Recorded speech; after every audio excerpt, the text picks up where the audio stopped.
মিথ্যে কথা। কবি শঙ্খ ঘোষ।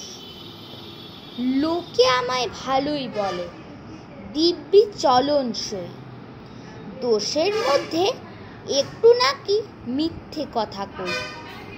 ঘাটশিলাতে যাবার পথে ট্রেন ছুটেছে যখন, মায়ের কাছে বাবার কাছে করছি বকম বকম। হঠাৎ দেখি মাঠের মধ্যে চলন্ত সব গাছে এক এক রকম ভঙ্গি ফোটে, এক এক রকম নাচে। ও মা দেখো নৃত্যনাট্য। যেই বলেছি আমি, মা বকে দেয়, বড্ড তোমার বেড়েছে ফাজলামি।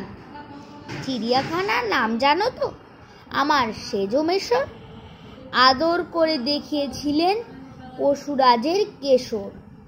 কদিন পরে চুন খসানো দেয়াল জুড়ে এ কি ঠিক অবিকল সেই রকমই মূর্তি যেন দেখি।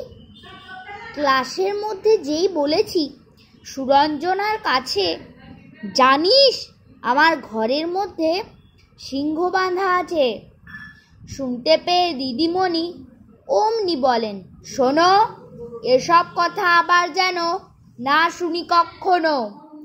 বলি না তাই সেসব কথা, সামলে থাকি খুব।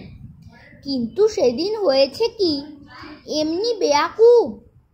আকাশ পারে আবারও চোখ গিয়েছে আটকে। শরৎ মেঘে দেখতে পেলাম রবীন্দ্রনাথকে। নমস্কার।